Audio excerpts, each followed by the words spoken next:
Voici comment certains hommes inconsciemment poussent leur femme, leur fiancée ou leur petite amie dans les bras de notre homme. Écoutons cette vidéo ensemble qui illustre parfaitement cette situation. On va se retrouver derrière pour partager la leçon de vie. Écoutons. J'ai dragué ma femme sur Facebook en utilisant un faux nom. Oui, pendant des mois, je me suis fait passer pour une autre personne et j'ai passé tout mon temps à la draguer. Waouh, c'était bien. Elle me disait comme ça que elle n'était pas heureuse.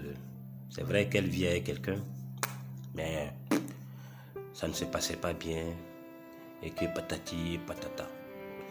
Et donc, tout en me faisant passer pour cette fausse personne, je lui posais plein de questions, je lui disais beaucoup de choses.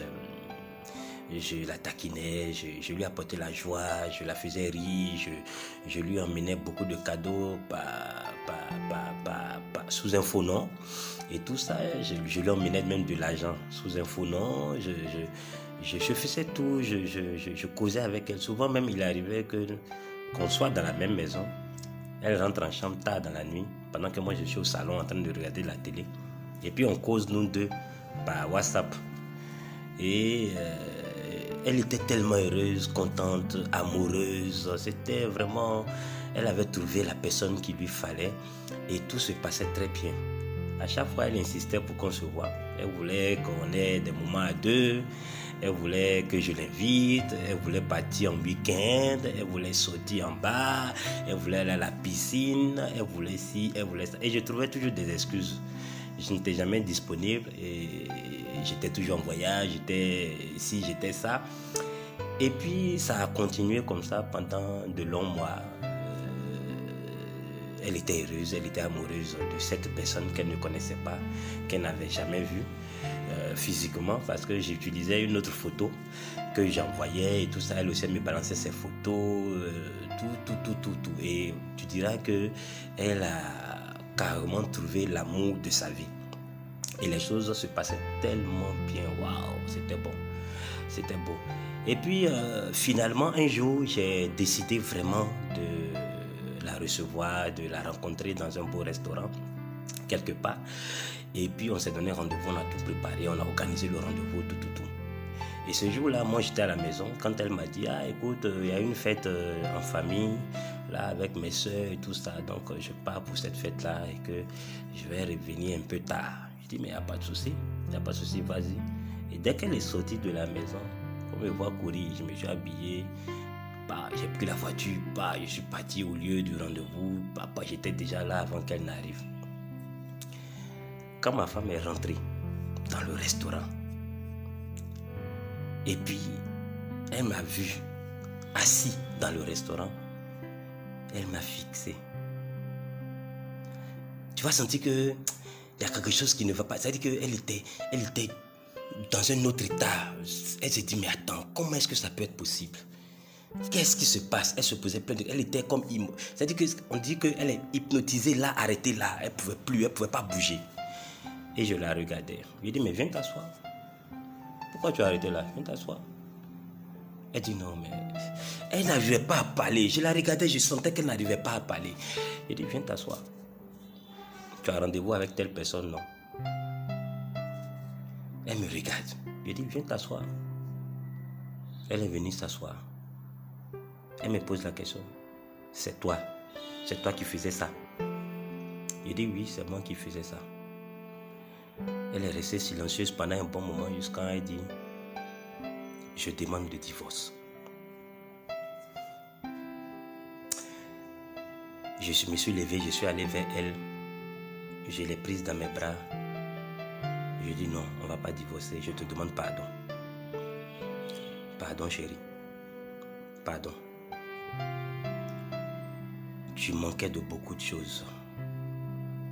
Et aujourd'hui, si tu t'es retrouvé dans cette situation, si aujourd'hui tu es dans ce restaurant, c'est parce que j'ai été ton mari, mais je n'ai pas été présent véritablement pour toi.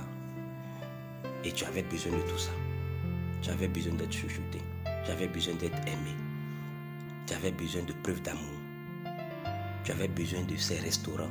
Tu avais besoin d'aller à la piscine. Tu avais besoin de cadeaux. Tu avais besoin d'être couvert d'amour. J'ai jamais compris ça comme ça. Au départ, c'était un jeu pour moi. Mais après, j'ai compris que ma femme avait besoin de moi. Chérie, je te demande pardon. On ne va pas divorcer. Et on est rentré à la maison. Et aujourd'hui, c'est un bel amour. Ça n'arrive pas qu'aux autres. Je ne sais pas ce que tu traverses en ce moment dans ton foyer ou dans ta relation. Il se peut que tu en aies la raison, comme notre papa qui dans cette vidéo a eu le courage de partager avec nous sa situation. Il a su se ressaisir à temps. Vous savez, ce n'est pas le mariage qui rend heureux, mais la personne à qui on se marie qui rend heureux. En début de relation, tu étais cette personne-là. Tu étais disponible, tu étais attentionné. Quand tu voulais d'elle, quand tu voulais l'épouser, tu étais disponible, tu avais du temps pour elle. Elle était plus ou moins ta priorité. Elle voyait ta présence. Tu fournissais des efforts. Tu montrais combien de fois tu voulais vraiment construire quelque chose avec elle. Mais depuis que tu l'as épousée, c'est terminé. Elle est devenue comme un objet de décoration à la maison. La maison est devenue comme une caserne militaire. Plus d'attention. Tu n'as plus de temps. Plus de compliments. Rien du tout. Même la simple complicité entre vous a disparu. Et à chaque fois qu'elle attire ton attention, tu trouves qu'elle en fait un peu trop. Elle se plaint beaucoup trop. Mais sans le savoir, tu es en train de la pousser dans les bras de quelqu'un d'autre. Sans le savoir, cet amour qu'elle éprouve pour toi, que tu as pris pour acquis, est en train de s'amenuiser.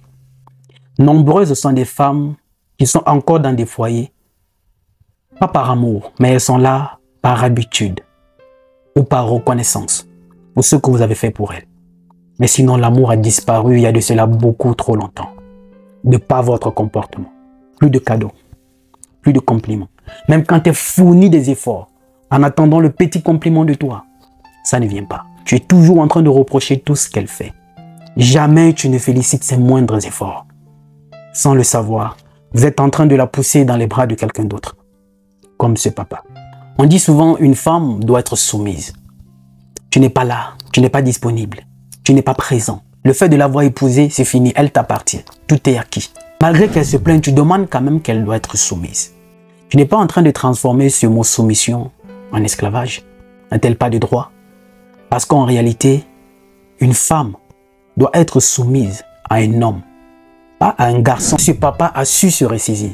Il était devenu un garçon dans le corps d'un homme. Il n'avait plus le temps pour sa femme. Il était quasiment absent. Il se peut que c'est ce que tu es en train de traverser dans ta relation en ce moment. Mais de grâce, ressaisis-toi quand il est encore temps. Parce qu'à partir du moment où elle se plaint encore, c'est qu'il y a encore du sentiment. Elle pleure pour toi. Il y a encore des sentiments. Elle se plaint tout simplement parce qu'elle veut que tu te ressaisisses. Mais à partir du moment où elle va arrêter de se plaindre, elle deviendra indifférente. Elle t'aura déjà quitté. Même si elle continue de vivre dans la même maison que toi. Même si elle continue de coucher même avec toi. Elle t'aura déjà quitté. Comme cette situation dans laquelle se retrouvait ce papa. Mais il a su se ressaisir. C'est un humain. Elle a besoin de ta présence. Elle a besoin de tes compliments. Elle a besoin de tes cadeaux. Elle a besoin de cette complicité entre vous. Ce n'est pas le mariage qui rend heureux, mais la personne à qui on se marie qui rend heureux. Quand tu te regardes dans une glace et quand tu vois le traitement que tu lui infliges, est-ce que c'est un traitement de quelqu'un qui peut la rendre heureuse? Il n'y a que toi pour répondre à cette question. Mais surtout, sache qu'une femme doit être soumise à un homme responsable, pas un garçon dans le corps d'un homme. Dites-moi ce que vous en pensez en commentaire, la famille. Il n'est jamais trop tard pour se ressaisir et recoller les morceaux, comme ce papa. Oui, il n'est jamais trop tard pour recommencer, parce que le rêve n'a pas de date d'expiration. Je suis Roland Campbell, ton frère. Salut.